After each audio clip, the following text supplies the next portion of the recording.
Okay, hi guys, welcome back my channel.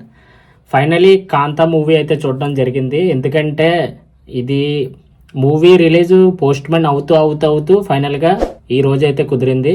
But cinema చూసిన తర్వాత నాకైతే నేను పెట్టిన ప్రైజ్కి ఆ సినిమా చూసిన ఆ ఫీల్కి నిజంగా చాలా మంచి హైప్ని అయితే ఇచ్చింది.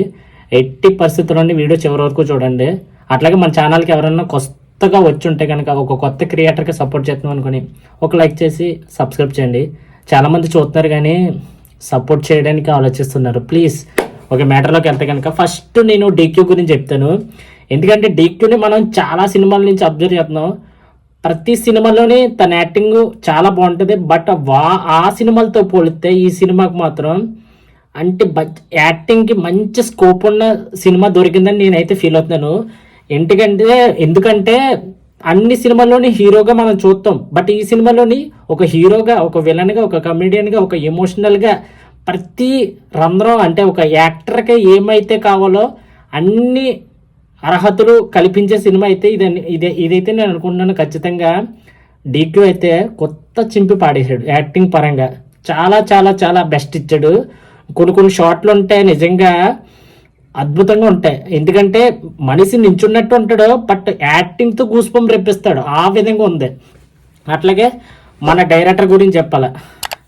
మీకు సెల్వమణి సెల్వరాజు గురించి చెప్పాలంటే నేను బాగా గుర్తు 2016లోని లైలా అని ఒక మూవీ ఉంటుంది. అది చూసాను. అది చూసినప్పుడు అంటే అప్పుడు చూడలేదు కానీ తర్వాత ఎప్పుడో 2020లోనే ఎప్పుడో చూసాను. నిజంగా సినిమా చాలా బాగుంటుంది. అంటే మరీ అంత కాకపోయినా ఒక యావరేజ్గా బాగుంటుంది. బట్ స్క్రీన్ ప్లే చాలా చాలా బాగుంటుంది.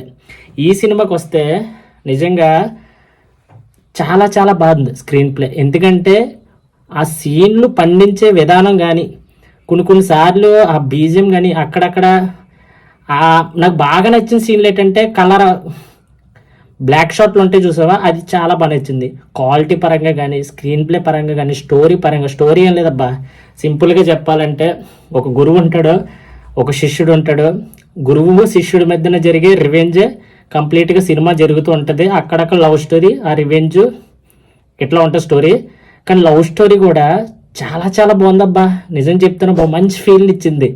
అంటే అటు ఉండలేక భాగ్యశ్రీ నిజంగా చాలా క్యూట్గా అంటే కొన్ని బ్లాక్ షాట్ల్లో భాగ్యశ్రీ చాలా మంచిగా అనిపిస్తుంది, చాలా బ్యూటిఫుల్గా అనిపిస్తుంది, చాలా ఎమోషనల్గా కూడా అనిపిస్తుంది. అంత బాగుంది. అట్లాగే మనం సముద్రగని గారి గురించి చెప్పాలా.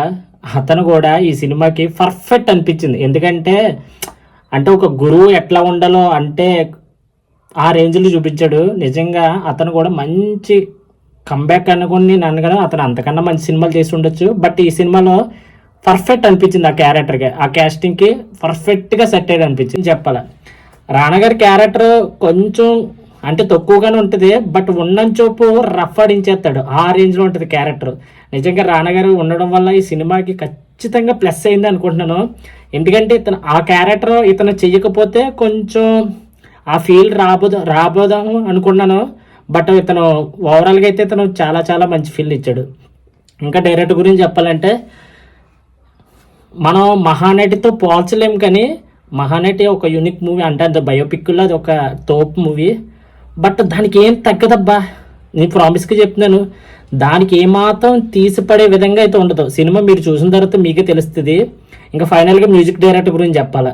అట్లాగే మ్యూజిక్ కూడా అక్కడక్కడ జరిగే బీజియం కానీ ఒక 2-3 సాంగ్లు ఉంటాయి. ఆ సాంగ్స్ నాకు అంతగా నచ్చలేదు కానీ బట్ బీజియం కానీ సౌండ్ కానీ చాలా చాలా మంచి ఫీల్ ఇచ్చింది. ఓవరాల్గా అయితే సినిమా అయితే నాకు చాలా చాలా బాగా నచ్చింది. మీకు ఎట్లా నచ్చిందో కింద కామెంట్ చేయండి. అట్లాగే మన ఛానల్కి ఎవరైనా వచ్చి ఉంటే కొత్తగా ఒక కొత్త క్రియేటర్గా సపోర్ట్ చేద్దాం అనుకుని ఒక లైక్ చేసి సబ్స్క్రైబ్ చేయండి. ఎందుకంటే మీ సపోర్ట్ లేనిదే మేము ఏం చేయలేము. నేను ప్రతిరోజు నా సైడ్ నుంచి ఎంత చేయాలో అంత చేయడానికి ట్రై చేస్తున్నాను. బట్ ఏంటంటే సపోర్ట్ రాలేదే నేను ఏం చేయలేను. కాబట్టి అట్లీస్ట్ ఒక లైక్ చేసి సబ్స్క్రైబ్ చేయండి. నెక్స్ట్ వీడియోలో మళ్ళీ కలుద్దాం. జై హింద్.